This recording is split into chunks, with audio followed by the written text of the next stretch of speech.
News ಕನ್ನಡಕ್ಕೆ ಸ್ವಾಗತ. ನಾನು ನಿಮ್ಮ ಅಲ್ತಾಫ್ ಪಿಡುಗಳ. ವೀಕ್ಷಕರೇ, ಇವತ್ತು ನಾವು ಚಿಕ್ಕಮಗಳೂರು ಜಿಲ್ಲೆಯ ಸೋಷಿಯಲ್ ಡೆಮೊಕ್ರಾಟಿಕ್ ಪಾರ್ಟಿ ಆಫ್ ಇಂಡಿಯಾದ ಜಿಲ್ಲಾಧ್ಯಕ್ಷರಾದಂಥ ಮುಸ್ತಫಾ ಅಲ್ದೂರ್ ಅವ್ರನ್ನ ಮಾತಾಡ್ತಾ ಇದ್ವಿ. ಈಗಾಗಲೇ ದಕ್ಷಿಣ ಕನ್ನಡ ಜಿಲ್ಲೆಯಲ್ಲಿ ಒಂದು ಅಮಾಯಕ ಯುವಕನ ಒಂದು ಮರ್ಡರ್ ನಡೀತು ಅಥವಾ ಕೊಲೆ ನಡೀತು. ಆ ಕೊಲೆ ನಂತರ ಕಾಂಗ್ರೆಸ್ನಲ್ಲಿ ಒಂದು ರಾಜಕೀಯ ಪರ್ವ ನಡೀತಾ ಇದೆ. ಅದರ ಬಗ್ಗೆಯಲ್ಲಿ ಅದೇ ರೀತಿ ಚಿಕ್ಕಮಗಳೂರು ಜಿಲ್ಲೆಯ ಏನು ಎರಡನೇ ಅಯೋಧ್ಯ ಅಂತ ಹೇಳ್ಕೊಳ್ಳುವಂಥ ಬಾಬಾ ಬುಡಂಗಿರಿ ವಿಷಯದಲ್ಲೂ ಕೂಡ ಒಂದಿಷ್ಟು ಚರ್ಚೆ. ಅದೇ ರೀತಿ ಅವರ ಸೋಷಿಯಲ್ ಡೆಮೊಕ್ರಾಟಿಕ್ ಪಾರ್ಟಿ ಆಫ್ ಇಂಡಿಯಾದ ಕಾರ್ಯಚಟುವಟಿಕೆಗಳು ಹೇಗಿದೆ, ಏನು ಮಾಡ್ತಾ ಇದ್ದಾರೆ, ಇದೆಲ್ಲರ ಬಗ್ಗೆ ನಾವೀಗ ನಮ್ಮ ಚಿಕ್ಕಮಗಳೂರು ಜಿಲ್ಲೆಯ ಜಿಲ್ಲಾಧ್ಯಕ್ಷರಾದ ಮುಸ್ತಫಾ ಅವರು ಇದ್ದಾರೆ, ಅವರೊಂದಿಗೆ ಒಂದಿಷ್ಟು ಮಾತುಕತೆ ನಡೆಸ್ತಾ ಇದ್ದೀವಿ. Social democratic party of India ನಿಮಗೆ ತಿಳಿದಿರೋ ಹಾಗೆ ಕಡೂರು ವಿಧಾನಸಭಾ ಕ್ಷೇತ್ರ ಮತ್ತು ಚಿಕ್ಕಮಗಳೂರು ವಿಧಾನಸಭಾ ಕ್ಷೇತ್ರ ಮತ್ತು ಮೂಡಿಗೆರೆ ವಿಧಾನಸಭಾ ಕ್ಷೇತ್ರ ಈ ಎಲ್ಲ ಕಡೆಯಲ್ಲೂ ಕೂಡ ಕಾರ್ಯನಿರ್ವಹಿಸ್ತಾ ಇದೆ. ಇಲ್ಲಿ ಕೂಡ ನಮ್ಮ ಏನು ತಾಲೂಕು ಸಮಿತಿಗಳಿದ್ದಾವೆ ಮತ್ತು ಅದೇ ರೀತಿ ಇಲ್ಲಿ ಬ್ರಾಂಚ್ ಮಟ್ಟದಿಂದ ಹಿಡಿದು ತಾಲೂಕು ಮಟ್ಟದ ಜಿಲ್ಲಾ ಮಟ್ಟದವರೆಗೂ ನಮ್ಮ ಒಂದು ಸ್ಟ್ರಕ್ಚರ್ ಇದೆ. ಆ ಸ್ಟ್ರಕ್ಚರ್ ಮುಖಾಂತರ ನಾವು ಕೆಲಸ ಮಾಡ್ತಾ ಇದ್ದೀವಿ.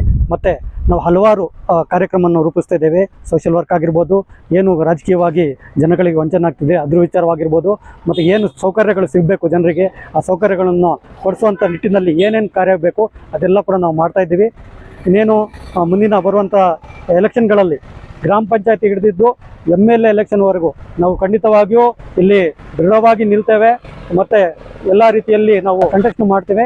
ಖಂಡಿತವಾಗಿ ನಾವು ಗೆಲ್ಲೋ ಪ್ರಯತ್ನನ ಮುಂದುವರಿಸ್ತೇವೆ. ರಾಜ್ಯದಲ್ಲಿ ಏನು ಮಂಗಳೂರಿನಲ್ಲಿ ಅಬ್ದುಲ್ ರಹೀಮ್ರವರ ಮರ್ಡರ್ ನಡೆದಿದೆ, ಈ ವಿಚಾರವಾಗಿ ಕೂಡ ನಮ್ಮ ರಾಜ್ಯದಲ್ಲಿ ಬಹುತೇಕ ಜನರು ಮುಸ್ಲಿಂ ಸಮುದಾಯದವರು ಈ ಒಂದು ಏನು ಸಾಮೂಹಿಕ ರಾಜೀನಾಮೆಯನ್ನು ನೀಡ್ತಿದ್ದಾರೆ. ಇದು ಈ ರಾಜೀನಾಮೆಯನ್ನು ದೃಢವಾಗಿ ನಿಲ್ಲಬೇಕು.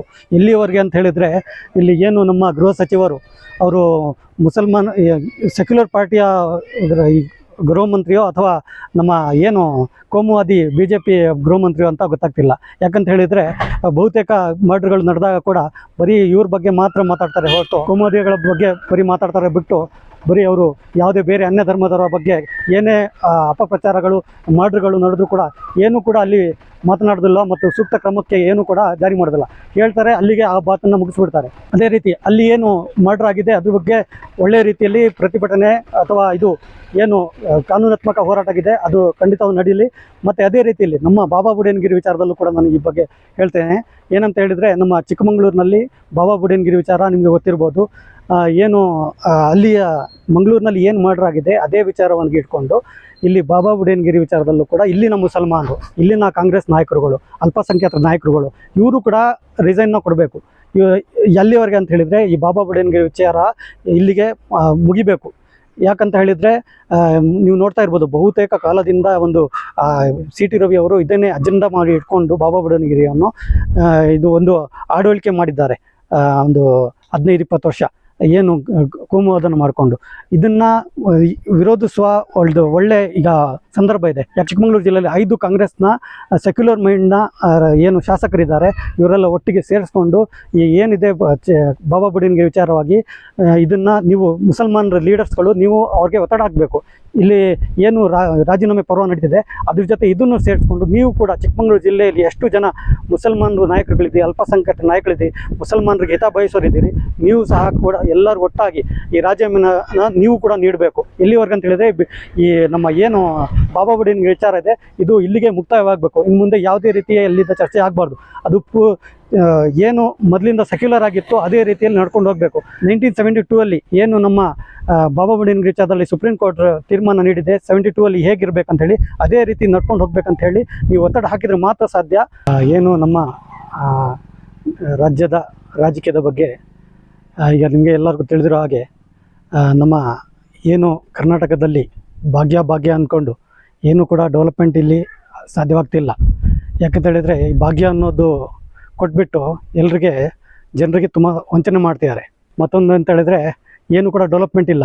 ಇಲ್ಲಿ ನೋಡ್ತಿರ್ಬೋದು, ನಮ್ಮ ಚಿಕ್ಕಮಗಳೂರಿನ ಶಾಸಕರು ತುಂಬ ಅಭಿವೃದ್ಧಿ ಆಗಿರೋ ಥರ ಪ್ರೆಸ್ ಮೀಟ್ ಮಾಡಿದ್ದಾರೆ. ಇಲ್ಲಿ ನೋಡ್ತಿರೋ ಹಾಗೆ ಇಲ್ಲಿ ನಮ್ಮ ಚಿಕ್ಕಮಗಳೂರು ಯಾವುದೇ ರೀತಿ ಡೆವಲಪ್ಮೆಂಟ್ ಕೂಡ ಆಗಿಲ್ಲ.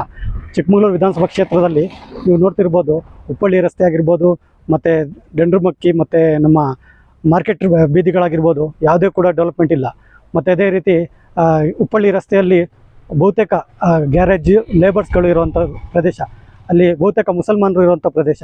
ಅಲ್ಲಿಯೂ ಕೂಡ ಹಾಗೆ ಯಾವುದೇ ರೀತಿಯ ಡೆವಲಪ್ಮೆಂಟ್ ಇಲ್ಲ. ಸರ್ಕಾರಿ ಕಚೇರಿಗಳಿಲ್ಲ, ಮತ್ತು ನಮ್ಮ ಸರ್ಕಾರಿ ಆಸ್ಪತ್ರೆಗಳಿಲ್ಲ, ನಮ್ಮ ಒಂದು ಸರ್ಕಾರಿ ಸ್ಕೂಲ್ ಕಾಲೇಜುಗಳಿಲ್ಲ. ಈ ರೀತಿ ಯಾವುದೇ ರೀತಿ ಡೆವಲಪ್ಮೆಂಟ್ ಆಗಿಲ್ಲ. ಮತ್ತು ಅಲ್ಲಿ ಟ್ರಾಫಿಕ್ ಜಾಮ್ನಿಂದ ಭಾಳಷ್ಟು ತೊಂದರೆಗಳಾಗ್ತಾ ಇದೆ. ಮತ್ತು ಮೂಡಿಗೆರಲ್ಲೂ ಸಹ ಅದೇ ರೀತಿಯಾಗಿದೆ.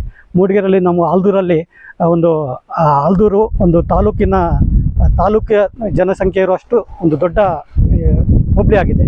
ಇಲ್ಲಿ ಪ್ರಾಥಮಿಕ ಆರೋಗ್ಯ ಕೇಂದ್ರ ಇದೆ. ಇದು ಭಾಳ 1 ವರ್ಷದ ಮುಂಚೆ ನಾವು ಸೋಷಿಯಲ್ ಡೆಮೊಕ್ರಾಟಿಕ್ ಪಾರ್ಟಿ ಆಫ್ ಇಂಡಿಯಾದಿಂದ ಒಂದು ಪ್ರತಿಭಟನೆ ಮುಖಾಂತರ ಒಂದು ಮನವಿಯನ್ನು ಸಹ ಕೊಟ್ಟಿದ್ದು DC ಮತ್ತು ಇವರಿಗೆ ತಹಸೀಲ್ದಾರಿಗೆಲ್ಲ. ಏನಂತ ಹೇಳಿದರೆ, ಇಲ್ಲಿ ನಮ್ಮ ಪ್ರಾಥಮಿಕ ಆರೋಗ್ಯ ಕೇಂದ್ರ ಏನಿದೆ ಇದನ್ನು ಸಮುದಾಯ ಕೇಂದ್ರವನ್ನಾಗಿ ಪರಿವರ್ತನೆ ಮಾಡಬೇಕಂತ ಹೇಳಿ ಇದುವರೆಗೆ ಯಾವುದೇ ರೀತಿಯ ಡೆವಲಪ್ಮೆಂಟ್ ಆಗಲಿ, ಅದ್ರ ಬಗ್ಗೆ ಚರ್ಚೆ ಆಗಲಿ, ಯಾವುದೇ ಕೂಡ ಇಲ್ಲಿನ ಶಾಸಕರಾಗಲಿ ಏನೂ ಕೂಡ ಮಾಡ್ತಾ ಇಲ್ಲ. ಮತ್ತು ನಮ್ಮ ಆಲ್ದೂರು ಕಡೆ ಬೀದಿಗಳನ್ನು ನೋಡ್ತಾ ಇರ್ಬೋದು, ನಮ್ಮ ರಸ್ತೆಗಳನ್ನು ನೋಡ್ತಿರ್ಬೋದು, ಗೊಚ್ಚೆಗಳು, ಚರಂಡಿಗಳು, ಯಾವುದೂ ಕೂಡ ಒಂದು ಅಭಿವೃದ್ಧಿ ಕೆಲಸನೇ ಇಲ್ಲ. ಬಹುತೇಕ ನಮ್ಮ ಆಲ್ದೂರು ಗ್ರಾಮ ಪಂಚಾಯತಿಲಂತೂ ಯಾವುದೇ ರೀತಿ ಕೆಲಸಗಳೇ ನಡೀತಾ ಇಲ್ಲ. ಸುಮ್ಮನೆ ಅವರು ಪಾಡಿಗೆ ಅವರು ಇದ್ದಾರೆ. 5 ವರ್ಷ ಮುಗಿತಾ ಬಂತು, ಇದುವರೆಗೆ ಯಾವುದೇ ರೀತಿಯ ಗ್ರಾಮ ಪಂಚಾಯತಿಗಳ ಕೆಲಸ ಅಂತೂ ಕಾಣ್ತಾ ಇಲ್ಲ. ಬರೀ ಅವರು ಏನು ಫಂಡ್ ಬರ್ತಾ ಇದೆ ಅವರವರೇ ಅಲ್ಲಲ್ಲಿಗೆ ಸೀಮಿತ ಮಾಡ್ಕೊಳ್ತಿದ್ದಾರೆ ಅಂತ ನಮ್ಗೆ ಅನಿಸ್ತಾ ಇದೆ. ಮತ್ತು ಅದೇ ರೀತಿಯಲ್ಲಿ ಶೃಂಗೇರಿಯಲ್ಲಿ ನಿಮಗೆ ಗೊತ್ತಿರ್ಬೋದು, ಒಬ್ಬ ಅಮಾಯಕ ರಫೀಕ್ ಅನ್ನೋರಿಗೆ ಏನು ಅವರ ಜಾಗ ಒಂದಷ್ಟು ಶೆಡ್ನ ಮಾಡ್ಕೊಂಡಿದ್ರು. ಆ ಶೆಡ್ನ ಕಾಂಗ್ರೆಸ್ನವ್ರು ಪಿತೂರಿ ಮಾಡಿಕೊಂಡು ಅವ್ರ ಶೆಡ್ಡನ್ನು ಹೊಡೆದು ಹಾಕಿ ಅಲ್ಲಿಯೂ ಕೂಡ ಹಾಗೆ ಏನೂ ಕೂಡ ಡೆವಲಪ್ಮೆಂಟ್ ಇಲ್ಲ. ಅದೇ ರೀತಿ ಮತ್ತು ಕಡೂರಲ್ಲೂ ಕೂಡ ಹಾಗೆ ರೀತಿ ಇದೆ. ಎಲ್ಲೂ ಕೂಡ ಈ 5 MLA ಇವ್ರ ಶಾಸಕರಿದ್ದರೂ ಕೂಡ, ಏನು ನಮ್ಮ ಕಾಂಗ್ರೆಸ್ ಶಾಸಕರಿದ್ದರೂ ಕೂಡ ಯಾವುದೇ ರೀತಿ ಡೆವಲಪ್ಮೆಂಟ್ಗಳು ಇಲ್ಲ. ಹಾಗಾಗಿ ಇದನ್ನು ಮುಂದಿನ ದಿನಗಳಲ್ಲಿ ನಮ್ಮ ಏನು ಜನಸಾಮಾನ್ಯರಿದ್ದಾರೆ ಇವೆಲ್ಲ ಅರ್ಥ ಮಾಡಿಕೊಂಡು ಮುಂದಿನ ದಿನಗಳಲ್ಲಿ ಇದು ಏನು ನಮ್ಮ social democratic party of India ಇದೆ, ಇದ್ರ ಮುಖಾಂತರ ತಕ್ಕ ಪಾಠವನ್ನು ಕಲಿಸ್ಬೇಕು. ಮುಂದಿನ ದಿನಗಳಲ್ಲಿ social democratic party of India ಜೊತೆ ಸೇರಿಕೊಂಡು ಈ ರೀತಿಯಾದಂತಹ ಒಳ್ಳೆ ಕಾರ್ಯಕ್ರಮಕ್ಕೆ ಒಂದು ಮುನ್ನುಡಿಯನ್ನು ಬರಿಬೇಕಂತ ಈ ಮುಖಾಂತರ ಕೇಳ್ಕೊಳ್ತೇನೆ.